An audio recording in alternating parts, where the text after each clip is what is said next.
इस प्रश्न को आपको बिल्कुल भी सॉल्व करने की आवश्यकता नहीं है। तो तीनों तरीके हम आपको बता देते हैं। सबसे पहले हम यहाँ पर देखें, यहाँ पर बोला गया है यदि त्रिभुज ABC इस प्रकार त्रिभुज DEF के समरूप है कि 2AB बराबर DE और BC बराबर 8 सेंटीमीटर हो तो EF किसके बराबर होगा, ये हमसे यहाँ पर पूछा गया है। तो यहाँ पर देखिए आपको छोटा सा ये काम तो करना ही होगा कि यहाँ पर हमने आपके यहाँ पर देखिए वैसे बनाने की आवश्यकता नहीं है, हम आपको समझाने के लिए ही आपको बना दे रहे हैं। जैसे कि हमने बोला कि यहाँ पर ABC और यहाँ पर DEF, ठीक इस प्रकार से दिए हुए हैं।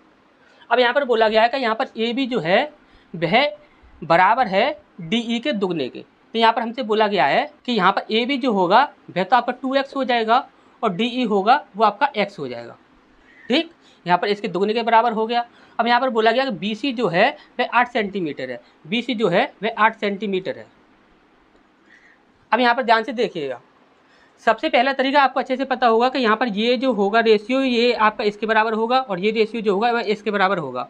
हमने बोला कि यहाँ पर AB कितना है आपका 2 है और यहाँ पर ये कितना है आपका 1 है। हमने बोला कि ये वाला कितना है आपका 8 है और हमने बोला कि ये वाला कितना है, ये हमसे यहाँ पर पूछा गया है।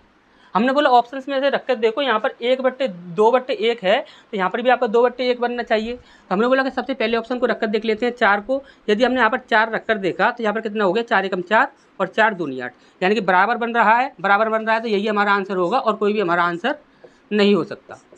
पहला तरीका ये हो गया, आप ऑप्शन से इस प्रकार से आंसर दे सकते हैं। अब दूसरा तरीका क्या है, दूसरा तरीका देख लीजिए। आप सीधा यहाँ पर क्वेश्चन को सॉल्व करने की आवश्यकता नहीं, सीधे डायरेक्ट आंसर दे सकते हैं। हमने बोला कि यहाँ पर ये कितना है आपका 1 है और ये कितना है आपका 2 है। हमने बोला कि इसका ये क्या हो रहा है दुगना हो रहा है, तो हमने बोला कि जो भी यहाँ पर संख्या होगी उसका ये क्या होगा दुगना होगा। ध्यान से समझ लीजिए, जब कभी भी आपका समरूप त्रिभुज की बात की जाए या कोण द्विभाजक की बात की जाए तो वहाँ पर आपको क्या करना है कि रेशियो को हमेशा ये देख लेना कि ये भुजा का कितना गुना हो रहा है। तो हमने बोला कि ये 1 है तो ये 2 है, यानी कि ये दुगना हो रहा है, तो यानी कि यहाँ पर ये दुगना होना चाहिए। तो दुगना किसका होगा 4 का ही होगा। तो यहाँ पर हम 4 रख देंगे, 4 दूनी 8 हो जाएगा, यानी दुगना हो गया। तो भी हमारा यहीं पर यही आंसर होने वाला है।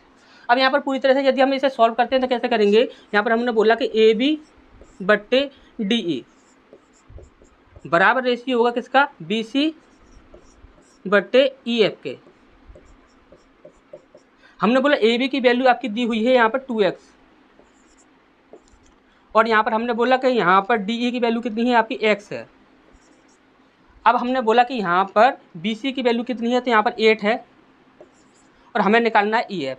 x से x कैंसिल हो जाएगा, ठीक, और 2 से 2 चौक 8, यानी कि EF की वैल्यू कितनी आ गई आपकी 4 आ गई।